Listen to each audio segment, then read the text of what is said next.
আপনারা জানেন মাওলানা ভাসানীকে ইতিহাসে স্মরণ করা হয় না। সার্জিস আলম বলেছেন শেরে বাংলা ফজলুল হক মাওলানা ভাসানীর মতো মহান রাজনৈতিক পুরুষ যারা এই বাংলাদেশের স্থপতি, তাদেরকে দিয়ে বাংলাদেশের জাতির পিতা শুধু একজন ব্যক্তিকে ঘোষণা করা হয়েছে, একজন ব্যক্তিকে পূজা করা হয়েছে গত 54 বছর ধরে। কিন্তু মাওলানা ভাসানীরা না থাকলে শেখ মুজিব কখনো তৈরি হতে পারত না। যে 69 গণ অভ্যুত্থানের মধ্যে দিয়ে আওয়ামী লীগ নেতৃত্ব দিয়েছে, সেই 69 গণ অভ্যুত্থানের অন্যতম কারিগর ছিলেন, নেপথ্যের পুরুষ ছিলেন মাওলানা ভাসানী।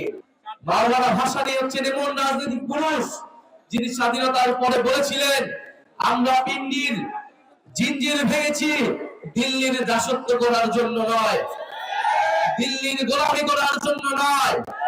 তিনি একাধারে ব্রিটিশ উপনিবেশের বিরুদ্ধে লড়াই করেছিলেন, পিন্ডির আধিপত্যবাদের বিরুদ্ধে লড়াই করেছিলেন, দিল্লির আধিপত্যবাদের বিরুদ্ধে লড়াই করেছিলেন।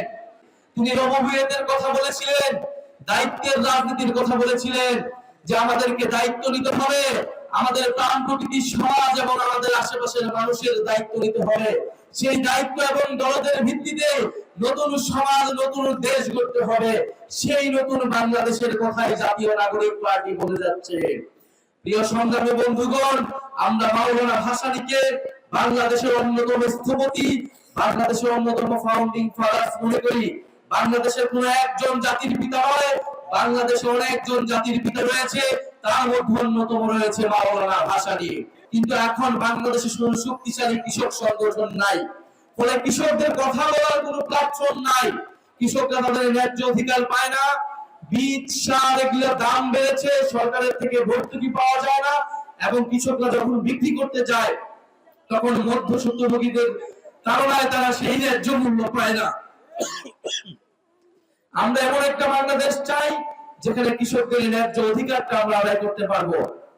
শহীদ মারুফ এইখান থেকে 100 গজ দূরে এই এলাকায় শহীদ হয়েছে, আমরা তাকে স্মরণ করি। টাঙ্গাইলে 9 জন শহীদ রয়েছে, আপনাদের এলাকার সন্তান যারা গণ অভ্যুত্থানের ফ্যাসিস্টদের বিরুদ্ধে লড়াই করেছে। আমরা সেই শহীদদেরকে ধারণ করে নতুন বাংলাদেশ তৈরি করব, এই শপথ আমরা টাঙ্গাইলে নিয়ে যাচ্ছি।